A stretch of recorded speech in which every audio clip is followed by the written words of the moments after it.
Hello friends, welcome to today's episode of Painting with Emily.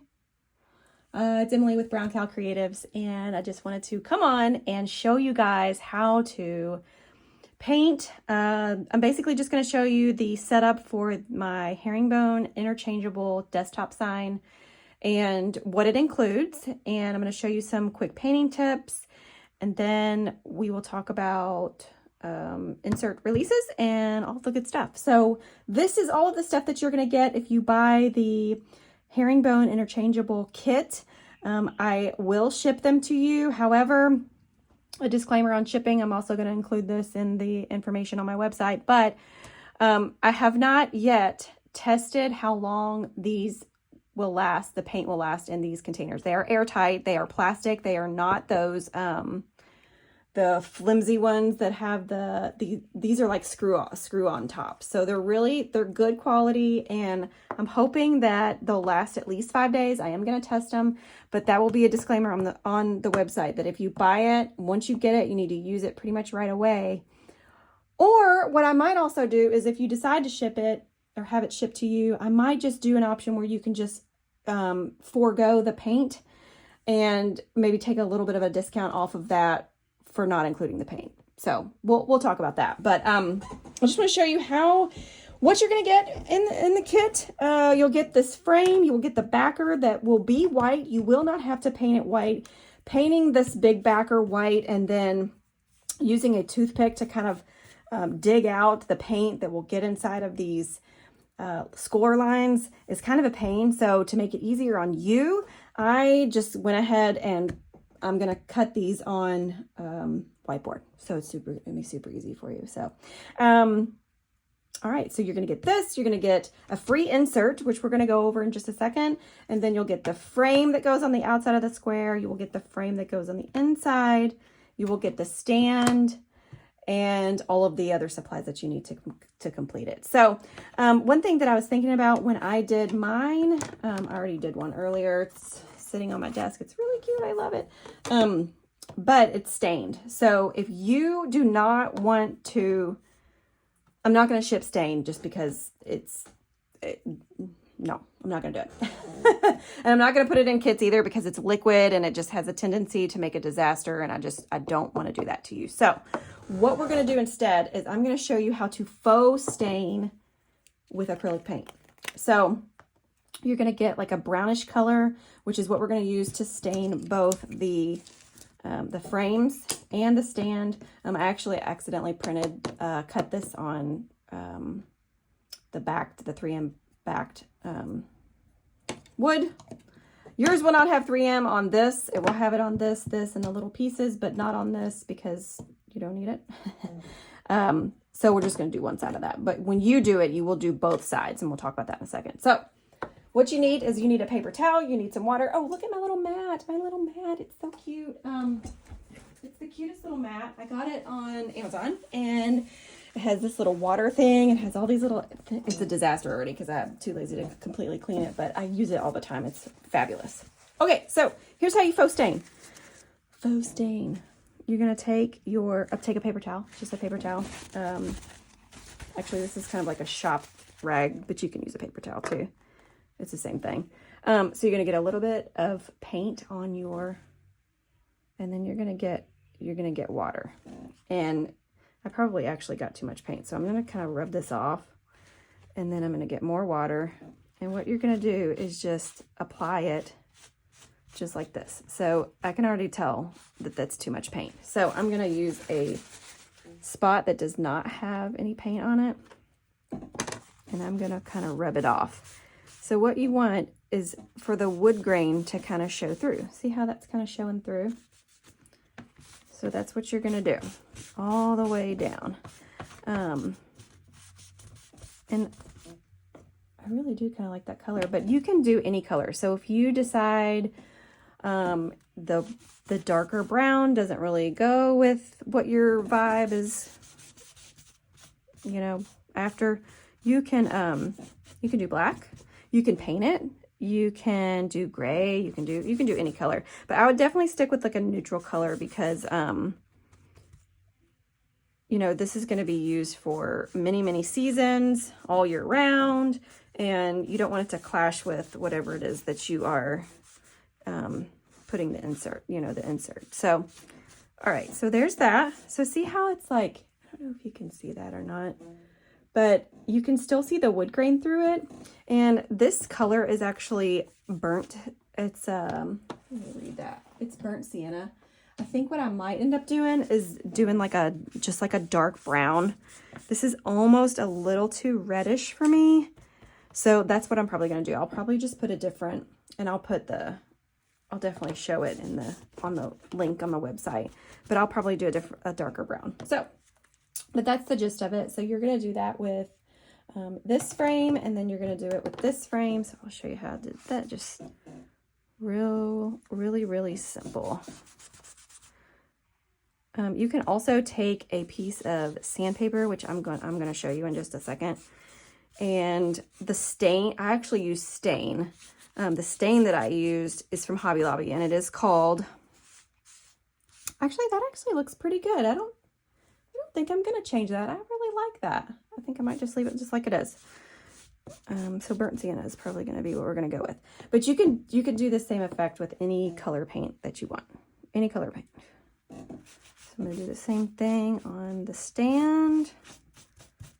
And, oh, so the stain that I use is called Aged Barrel, and it's like a grayish. If you look on the completed pictures on my website, that is called Aged Barrel, and you can get it in the little bitty containers. I think it's like $6 or $8 or something like that. So if you prefer not to do this faux staining technique, then you can stain it if you want to, but you'll be on your own getting your stain, because like I said, I just don't want to, it's a nightmare trying to pack stain and then ship it, and ugh, no thanks. I don't want you to have to deal with that mess. So there's that. So when you do the stand, make sure you do both sides. I'm not doing both sides because I cut it on the wrong stuff, so sorry about that, but this is just my sample. So make sure you do both sides, and then set that over here. Now, so what I'm going to do now, I'm going to grab a piece of sandpaper, and I'm going to kind of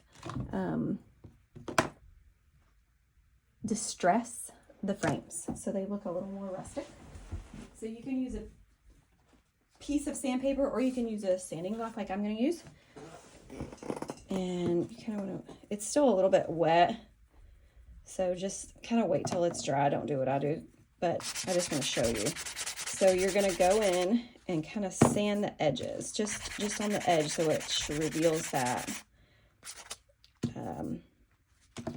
This sanding block is probably almost dead.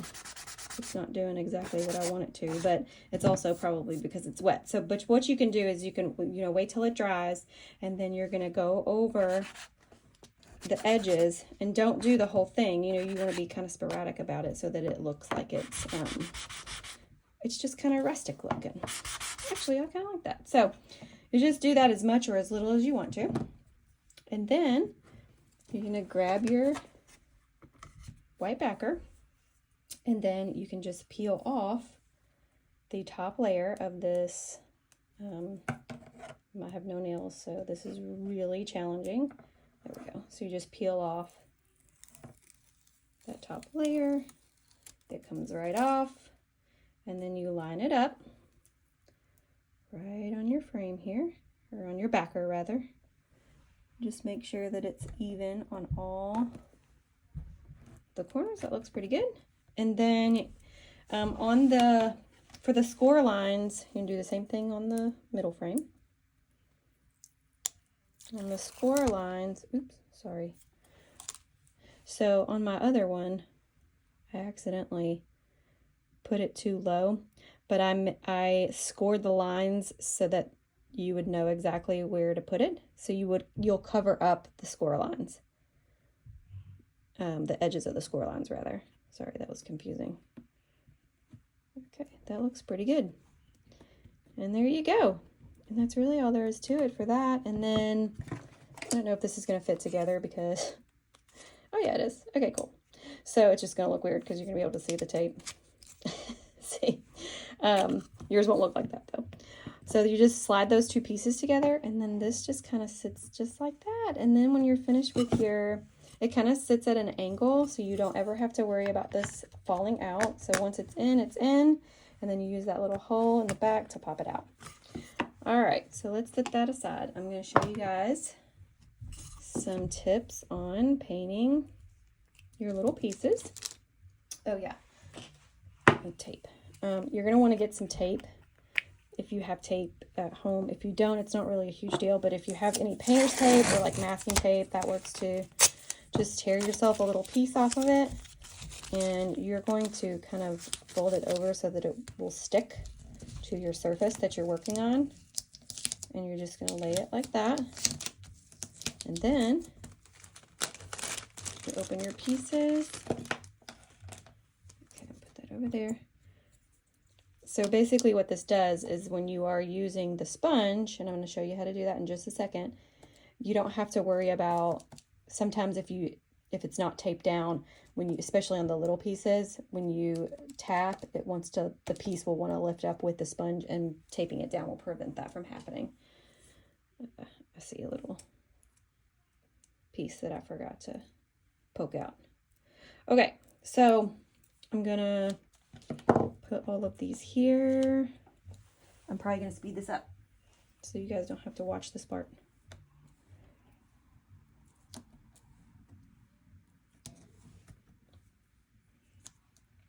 Okay, so I've got my little pieces there. I'm gonna go ahead and paint the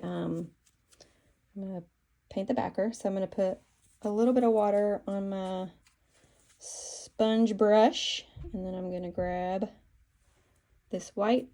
And please know that, I mean, obviously you're an adult, I don't really need to say this, but you do not have to follow, there's no rules. You don't have to make the background white. You can make it green, and then you could do the letters white. You can make it black. I know, I think my sister did one that it was like maybe a fall one that we did this like last fall, and it was the background that I had suggested was blue, and she ended up doing it black, and it was so pretty. So don't be afraid to, like, you know, do your thing. All right, so all you do is just, you could also, instead of using this brush, you could use a paper towel, get it completely wet, and then, or a baby wipe if you have a baby wipe. That's a good trick that I learned from Dawn at Sign Parties 101. She's awesome. And just rub it around, and then that way the kind of the wood grain will still show through if you like that effect.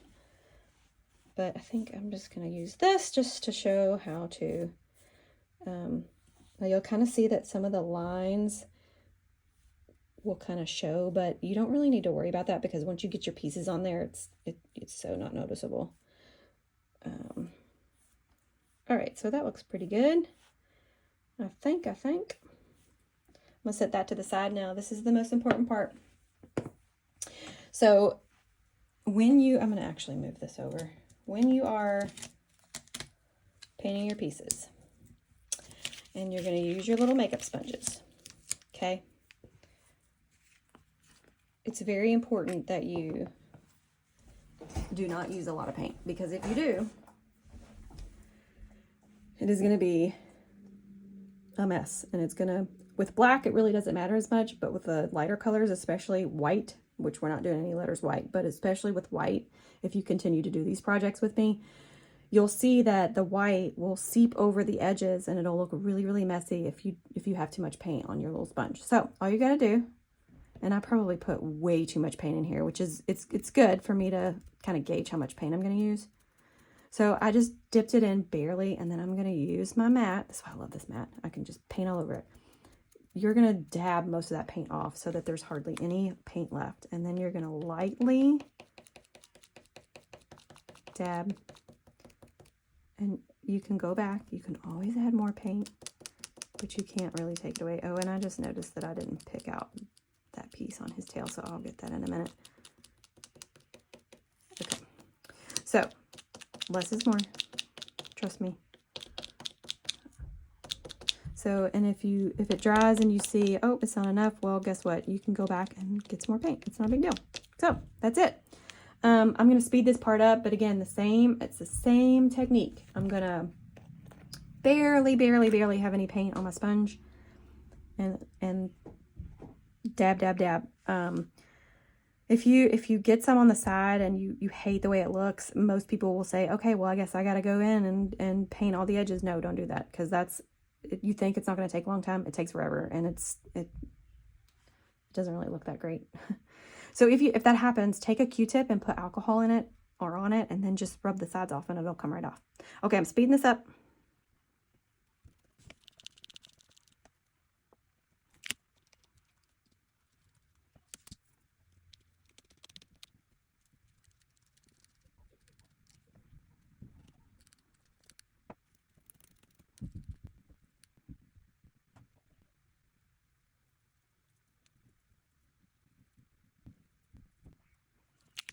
Okay, so that's it. This is just a super simple one. Some of my other ones, especially, I'm thinking about fall and Halloween and Christmas even, and some really cool, cute summer ones. And I'm also going to be doing some kits for kiddos pretty soon. So those will be a little more involved, but this was just a quick one so you can kind of get your feet wet and see how it all works together. So now that I have all my pieces painted, the backer is pretty much dry. Now you'll notice that the edges, because of my laser, there's a little bit of soot. So on my other one, I actually went over this again with white paint. With darker colors, it doesn't matter, but white, it likes to show through. But if you do one more coat, it will cover it. So, and actually I see some spots on this that I want to cover up. Okay, so then all you're going to do, I'm not going to bore you with this, but all you're going to do is peel and stick, and that's it. And then once you're finished, you can stick your completed piece in the I can't talk, on the backer, the base, and then you'll be done. So that's pretty much it.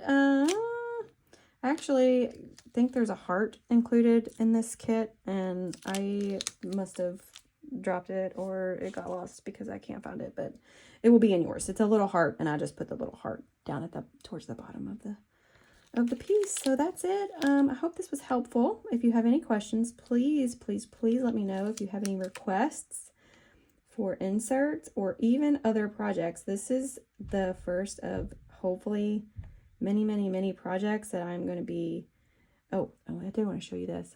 The E is intentionally cut off at the top, and the reason that is, I'm going to move this over here so you can see, it butts up against this swashy looking T. That's why. So, in case you're wondering, why is that cut off? Well, it was intentional. So there you go. That's what that looks like. And then these little pieces here. Ah, darn it.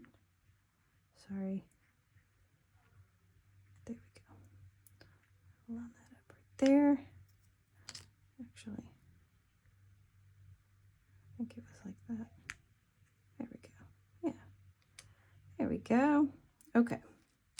So, all right. So I've got that all laid out. That's done. And then you just glue it on down, or not glue it on down, but stick it on down. Every piece is going to have the little 3M on it. So super easy peasy. I hope you love this. Please let me know if you need anything. Thank you.